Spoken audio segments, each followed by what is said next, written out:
Good afternoon students. आज हम लोग पर्वत निर्माण के अगले सिद्धांत के बारे में बात करेंगे। इससे पहले हमने कॉबर के सिद्धांत को पढ़ा। थोड़ा सा हम बेसिक परिचय ले लें कि होम्स का संवहन तरंग सिद्धांत। होम्स कहाँ के रहने वाले थे? जब आप अपना आंसर लिखे तो उसमें इंट्रोडक्शन में ये देखिए कि आर्थर होम्स ब्रिटेन के निवासी थे, ब्रिटेन के रहने वाले थे। इन्होंने 1928 और 29 में 1928-29 में अपने इस थ्योरी को दिया था। और ये जो थ्योरी थी इसमें इन्होंने जो संवहनीय धाराएं चलती है उसके लिए उन्होंने क्लेरिफाई ये किया संवहन तरंगें क्या है। पृथ्वी के भूगर्भ में चलने वाली तरंगों को इन्होंने संवहन तरंग नाम दिया।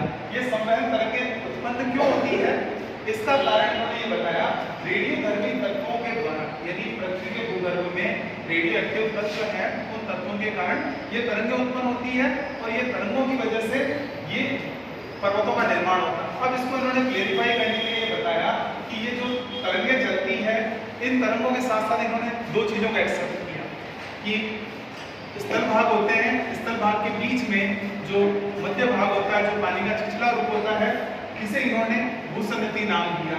तो ये इस कंसेप्ट को जो कि वैगनर ने अपने महाद्वीपीय विस्थापन सिद्धांत में बताया कि दो भाग हुए पैंजिया के, एक फ्लोरेसिया जिसे अंगारा लैंड भी कहते हैं, दूसरा गोंडवाना लैंड और बीच में तैतीस भूसंगति। तो इस कंसेप्ट को आर्थर होम्स ने भी स्वीकार किया कि पर्वतों के निर्माण में भूसंगति की विशेष भूमिका होती है। आर्थर होम्स ने पृथ्वी को मुख्य रूप से तीन परतों में बांटा। ऊपरी परत जो सबसे आउटर साइड का पार्ट, मिड पार्ट मध्य परत और सबसे आंतरिक परत जिसे इन्होंने अधः स्तर दिया। इसके बाद में इन्होंने निर्माणकारी सिद्धांत की तीन अवस्थाएं बताई। यानी इन्होंने जो ये माउंटेन बिल्डिंग की जो थ्योरी है उसको 3 पार्ट में डिवाइड किया। पहला प्रथम अवस्था जिसको इन्होंने भूसंगति निर्माण अवस्था का नाम दिया। भूसंगति निर्माण यानी ये जो भूसंगतियां बनती कैसे हैं इसके लिए इन्होंने ये बताया कि पृथ्वी के भूगर्भ से जो धाराएं चलती है, जो संवहनीय तरंगें चलती है, सबसे निचले भाग में अति गर्म संवहनीय तरंगें होती है।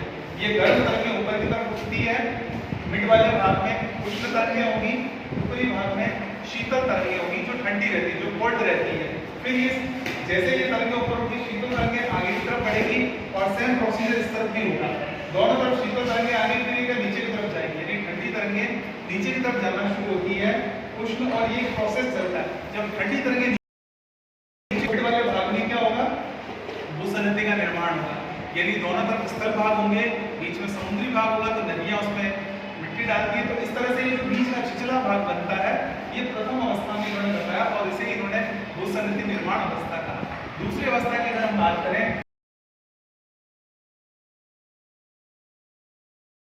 उसमें चेंजेस आते हैं कि कौन उनकी जो लोकेशन वो लोकेशन चेंज हो जाती है।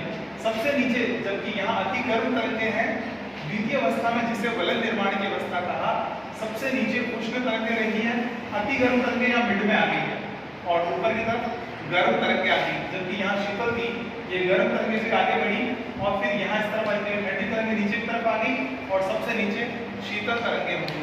तो ये दोनों तरफ यही प्रोसेस चलता है। जब दोनों तरफ से गर्म तरंगें बढ़ती है तो ये जो भूसंगति है उस भूसंगति पे क्या होगा, दबाव पड़ेगा और दबाव पड़ने के कारण उसमें वलन बनेंगे। वलन में बीच में कहीं से टूटता नहीं है, वो फोल्ड हो जाते हैं। तो सेकंड अवस्था को इन्होंने वलन अवस्था कहा है। आखिरी और अंतिम अवस्था थर्ड स्टेज में इन्होंने ये पर्वत निर्माण करा। यानी इसमें संवहनीय तरंगों की स्थिति में परिवर्तन होगा। सबसे नीचे शीतल तरंगें हैं, बीच में उष्ण तरंगें, ऊपर गर्म तरंगें और ये इस तरह से चलती रहती है तरंगें। यानी जब वलन में दोनों तरफ से प्रेशर शुरू हुआ, ये प्रेशर आगे तक रहता है और जो भूसंगति होगी वो क्या होगी, मुड़ती जाएगी और धीरे धीरे ऊपर उठती जाएगी और जैसे जैसे वो ऊपर उठेगी उससे पर्वतों का निर्माण होगा। और इस सिद्धांत में ये बताया गया है कि जो पर्वतों का निर्माण होता है वो वलित पर्वत होते हैं। और होम्स ने इस तरह से संवहनीय तरंग सिद्धांत से अपने